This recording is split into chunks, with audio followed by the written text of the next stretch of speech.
စဘာကအဲ့ဒီတရရသူစက်ပုံမှာသူ့ရဲ့တိစက်ကိုချပြီးတော့တိစက်ကလေးလို့ခေါ်တဲ့အရာကိုခက်ခက်သာပြုလို့နေရပါတယ်ဘလော့ဒီခက်ခက်လဲဆိုတော့ခေါင်းတွေမူလာပြီးတွေ့ရတဲ့ဒီဖြစ်နေခက်ပြီးမြင်တွေဝီဝါလာကဟော်ရီရဲ့ဖြစ်တို့ကစက်ဖွက်ခံရတဲ့မြင်ငင်းကိုပါမြင်နေရတဲ့ခါမှာတော့လက်စားချစ်ချင်းတဲ့စိတ်တွေဖြစ်ပေါ်လာပြီးစိတ်တွေတွက်ကြကဒရာရီယာသူ့စက်ကိုဖျက်ဆီးလိုက်ပါတယ်အဲ့ဒါကြောင့်ဇက်ပါလို့ရှင်နေတဲ့တိစက်ကလေးကိုရရှိသွားခဲ့ပါတယ်ဇက်ပါကတိစက်ကလေးလို့တာဇရက်တီတီကျတော့ခဲ့ပြီးအခါကနေထွက်လာတဲ့ခါမှာတော့ဇရက်တီတီပြီးမှဆောင်းနေရတာကြောင့်ပေပန်းနှမ်းနေတဲ့ဖာတိုလင်ကဇက်ပါမင်းရဲ့ကိစ္စတွေကပြီးပြီလားဖာတိုလင်မင်းကတကယ်ပဲဇရက်တီတီမှာဆောင်းနေတာလားဆိုပြီးဇက်ပါကမေးတဲ့ခါမှာတော့ဟုတ်တယ်လေမင်းကိုဘယ်သူမှနှောက်ယှက်စေချင်လို့ဆိုပြီးပြောလိုက်ပါတယ်ခုလိုဆောက်ပေးတဲ့အတွက်ဇက်ပန်ကလည်းကျေးဇူးတင်စရာပြောလိုက်ပါတယ်အခန်းထဲမှာဘာတွေလုပ်တာလဲမသိချင်ဘူးလားမသိချင်ပါဘူးအဲ့ဒါကဇက်ပန်ရဲ့ကိစ္စပဲလေဒါပေမဲ့ဇက်ပန်ပြချင်တယ်ဆိုရင်တော့ပြနိုင်တယ်ဆိုပြီးတခင်မနဲ့တခင်လေးကစက်နေဖြစ်တာကြောင့်ညာတော့ကြအောင်ဆိုပြီးဇက်ပန်နဲ့အတူထွက်လာခဲ့ပါတယ်ဇက်ပန်ရဲ့တွေ့ထဲမှာတော့ဖန်တိုလင်ရဲ့တစ္ဆာရှိမှုကိုရေပေါင်းဝါတို့ကမတွေ့ခဲ့ဘူးဆိုပြီးတွေ့နေခဲ့ပါတယ်ဇက်ပန်တို့ချိုင်းရီတို့ရောက်လာပြီးဖန်တိုလင်ကဖုံမျိုးရဲ့ပရမတ္တချင်းမျိုးနဲ့ကတကယ်ပဲဂိုရင်တိုင်းခဏထဲပါတာပဲဆိုပြီးမျိုးကိုမရောက်ဖူးတဲ့သားစားလို့ချီချူခါဖွင့်နေကြရင်းနဲ့အဆောက်စေကန်တွေကဘယ်ကောင်ကအော်ကြီးဟုတ်ကြလာအောင်တာလဲဟာဆိုပြီးလွန်ရင်တာဆက်စုံနေကြပါတယ်ဖာတိုလင်ကလည်းခြံစိုးတွေကိုနှုတ်ဆက်လိုက်ပြီးသူကလော်မြင့်တွေကလာတဲ့လော်မြင့်နဲ့ရဲ့ကော်ကြီးခတ်ဆဖြစ်ပြီးဒီတယောက်ကလော်မြင့်နဲ့ရဲ့အိမ်တော်ထိပ်ပြတဲ့ဇောပန်ဖြစ်ကြပြောလိုက်ပါတယ်ဇောပန်ရဲ့တွေ့ထဲမှာတော့ငါကဗတိကအိမ်တော်ထိပ်ပြသွားရတာလဲပြီးတော့ငါ့လိုနားဆောက်မော်အိတ်ကလေးကအိမ်တော်ထိပ်တဲ့လားဒါပေမဲ့ဒီခြံဆောက်တွေရဲ့တွေ့တဲ့မူရကငါတို့ကိုမပြူစေတဲ့ပုံပဲဇောပန်ကခြံစိုးတွေရဲ့ပြောဆိုမှုတွေကိုမတင်ကြတာကြောင့်ဖာတိုလင်ကိုအတင်းဆွဲခေါ်ကအတွေ့ထဲမှာတော့ဒီကောင်တွေငါတို့ကိုဒူဆက်နေတာဆိုတော့တခင်မလေးတို့ကလည်းဒီလိုပဲဆက်ဆံမှာပဲဆိုပြီးတွေးကအလော့တကြီးနဲ့ထွက်လာခဲ့ပါတယ်။ဇွန်တို့လွှင့်ချမ်းတို့ကြီးရောက်တဲ့ခါမှာတော့တဆူလေးနဲ့ဖြစ်နေပြီးတဆူလေးထက်မှလည်းမျက်နှာငယ်လေးနဲ့ရှယ်ဖာလေးတယောက်တာရှိပြီးလွှင့်ချမ်းပဲတော့လဲပြီးတော့အမကရက်ဖောက်ကိုတော့ချတာဖြစ်ပြီးချိုင်းမီတာသူခောက်တန်ကတတိဘက်ကိုဖျက်သိလိုက်တဲ့ဆိုတဲ့စကားကြောင့်ဇွန်ကတော့ထွက်လာကလွှင့်ချမ်းစီကိုထွက်လာခဲ့ပါတယ်။ဆိုမှာတော့ရက်ဖောက်လုံးဆိုတဲ့သူကဇလေးတပွေနဲ့ပြပွားနေကြပြီးအဲ့ဒီမြင်ကုန်းကိုလည်းလွှင့်ချမ်းကဒီကွက်သာကြည့်နေရပြီးတော့အခုချက်ထင်ဘာဖြစ်လို့လက်ထပ်ဘက်ကိုဖျက်သိရတာလဲ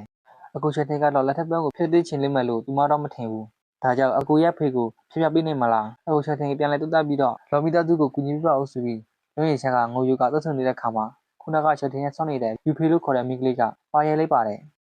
ကောင်မ9ရက်ကိုချက်ထင်နဲ့ဝေးနေစမ်းပြီးတော့ချက်ထင်ကိုလည်းနောက်ထပ်ဒီမိန်းကလေးပတ်တဲ့နေသေးရင်ဒီမှာခွေးလုံးမှမဟုတ်ဘူးဆိုပြီးတော့ချက်ထင်ဆိုတဲ့ကောင်ကလည်းပြည့်ရမျိုးလို့ထင်မှာတော့ယူဖေတယောက်တာရှိပြီးချက်ထင်မိန်းကလေးကိုတော့နည်းနည်းလေးမှဆွေးဝင်စားဘူးဆိုပြီးပြောနေခဲ့ပါတယ်ဒါမှရှိတဲ့လော်မီနယ်ရဲ့တခင်မလေးရဲ့စိတ်ထဲမှာတော့အခုချိန်မှာသူမကဘာလို့ရတော့မှလဲဆိုပြီးဝမ်းနဲ့စွာငိုယူပြီးတော့ကုကရမနေတဲ့ချိန်မှာဇက်မှန်ကရချလာပြီးလွှင့်ချန်ကိုစော်ကားခဲ့တဲ့ဂျင်မကန်ရဲ့သူ့ကိုစော်ပလတီးပေးလိုက်ပါတယ်မင်းတို့ကများငါရဲ့တခင်မလေးကိုရဲတယ်ပေါ့ရိတ်ခင်လိုက်ရတဲ့ချက်ထင်းရဲ့တွေးမှာတော့ဒီတယောက်ကဘာလဲဟာပါရင်ရှင်ဖြစ်တဲ့ငါတို့ကဘာမှတီးလိုက်ခင်မှာပဲရိတ်ခင်လိုက်ရတယ်ဆိုတော့ဒီကွယ်ရဲ့မြန်တို့ကကြုံခန့်လီလီပါလာ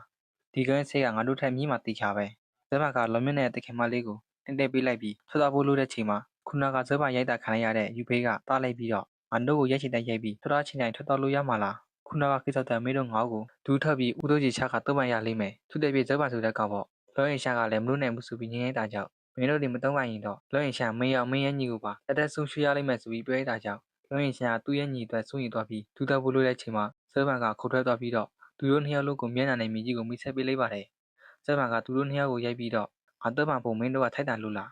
းအဲ့ဒီချိန်မှာပဲချမ်းမီတာသူကိုဘယ်သူကပြက်နာရှာရတာလဲမေးကချမ်းမီတာသူခောက်စကရိုက်ချလာခဲ့ပါတယ်နောက်ဆိုတော့ဖေရလာခဲ့ပြီးပေါ့အဲ့ကောင်ပဲဒီနေရာမှာပြက်နာရှာနေတာဒါကြောင့်အဲ့ကောင်ဆုံးမပေးပါဦးဇက်ပါနဲ့ချမ်းမီတာသူခောက်တို့ကကြီးချင်းဆုံလိုက်ပြီး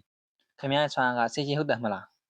းဒီကောင်ကကြီးတဲ့ချက်နဲ့ငါရဲ့ကြည်ရန်စစ်ကိုတီးသွားတာပဲခေါ်လေမင်းမြက်လူကဆူချတာပဲနာမည်ဘယ်လိုခေါ်လဲဆိုပြီးမိလိုက်တာကြောင့်လော်မြင့်နဲ့ရဲ့အီတော်ထိပ်ပြတဲ့ဇက်ပန်ဆိုပြီးပြလိုက်ပါတယ်လော်မီတာစုမှာအီတော်ထိပ်ခါရတယ်လို့ငါကြောက်ခဲ့ပါတယ်ဒါပေမဲ့ဒီလိုငယ်လေးမတို့မနေထားခဲ့ဘူးဆိုပြီးတော့ဒီကောင်ကထူးဆန်းနေတယ်ဆိုပြီးတွေးနေခဲ့ပါတယ်အဲ့ဒီချိန်မှာဇက်ပန်ရိုက်တာခံရတဲ့ယူဖေးကလူတို့ကိုလွတ်ခတ်တော့တဲ့တစားချေပေးပါအောင်ဆိုပြီးတောက်ဆုံနေခဲ့ပါတယ်အဖိုးကြီးကလည်းသူကင်တွဲလိုက်မယ်ဆိုပြီးမင်းတို့တွေဒီကိစ္စတိုက်ဖြေရှင်းချက်ပေးရမယ်ဒါကြောင့်မင်းတို့ရွေးချယ်တာနှစ်ခုပေးမယ်တိုက်ခိုက်မှလားတိတ်ခံမလားဆိုပြီးဖိုးကြီးကတော့သူ့ရဲ့ဆွမ်းအားတွေကိုယူကြည်မှုလောကနေခဲ့ပါတယ်ကောင်းတယ်ဒါဆိုရင်ကျုပ်ကရင်ဆက်တိုက်ရမှာပါဆိုကဇက်မှန်ကစတင်တက်ခဲလိုက်ပါတယ်ဖိုးကြီးကလည်းဇက်မှန်ရဲ့တက်ခဲမှုကြောင့်နောက်နေနဲ့ဆူသွားခဲ့ပါတယ်။အော်ဆုံးကြိမ်ဆာဆူစေဖို့ခက်ခဲတော့တာကြောင့်မင်းကတော့တဲ့မှဟုတ်လားကာဆူတဲ့ရာကိုကျုံးမြူကျွေးရင်ဒါဆွမ်းအားပဲအဲ့ဒါကြောင့်ဖိုးကြီးကသူ့ရဲ့လက်ကိုကြည့်လိုက်တဲ့ခါမှာတော့ထိခဲ့တဲ့ရရှိသွားပြီးဇက်မှန်ကဖိုးကြီးခေပြားတောက်ကိုလည်းကြည့်လိုက်အောင်မင်းငါတောက်ကိုဘာလို့လိုက်တာလဲကျွေးကခေပြားကိုပြပြချင်းဦးပါခေပြားသားရဲ့တက်ကိုကျိုးကချီမေးယူနေတာကြောင့်ကျေးဇူးပြုပြီးတော့တတိထားပါဆိုပြီးပြောကထွက်တော့မဲ့ချိန်မှာကျွေးရဲ့ဒီနေ့တတိပေးတာကိုဂယုမဆိုင်ရင်တော